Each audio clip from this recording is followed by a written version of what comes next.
I'm Staff Sergeant Joe Biggs with InfoWars, and today we decided to come out to the University of Texas, Austin, and ask the people a few questions about our Constitution and whether or not it's outdated. I think the ideas behind it and what really was meant for it is not. I think that some of the vernacular and some of the hardcore ideas that some people think it represents, it is, but it was originally designed to be updated as the country grew. It follows the Magna Carta, you know? Come on, man. Outdated piece of paper. No, you liberal college professors, no. It is not an outdated piece of document. According to a recent poll, 59% of Americans agree that the Constitution is outdated. Do you believe it's an outdated document? Yes, I believe it's outdated and kind of misinterpreted based on lobbyists and how they want to interpret it. Haven't really thought about it.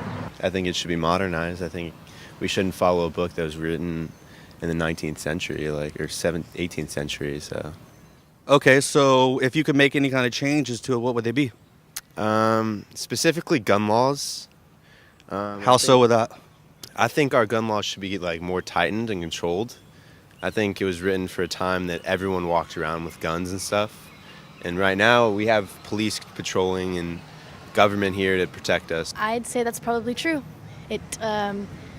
Especially for those that read it, as for what it is, what's written on the paper, it allows for very little flexibility and, to a degree, but yes, I would say yes. I'm not so sure, but I would say it's outdated, at least looking at the views on news and everything, so.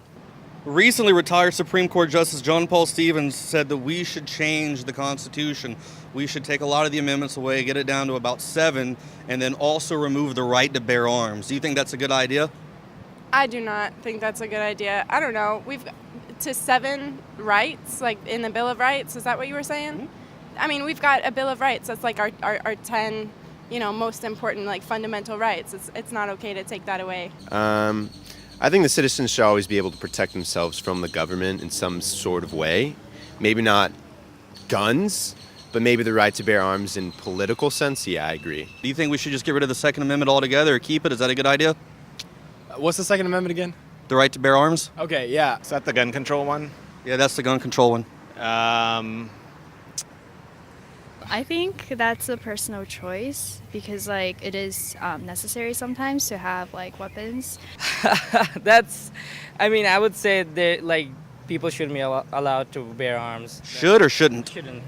So you don't think it's good for us to be able to protect ourselves? It's good, but if the other person doesn't have the weapon, he can, shoot you or anything, right? No, because I think there's certain situations where, it can be, a good thing and a bad thing, so I don't know if you can totally take it out of the Constitution. It's a little extreme. Criminals don't follow laws. That's why they're criminals. So if we take away the guns from law-abiding citizens, then only the criminals will have them. You wouldn't know if he's a criminal, right? Unless he has a gun, but then you won't have one, so now you're without one and you're dead. I think that the principles laid down in the Constitution are relevant today. They are, I really don't know the Constitution that well.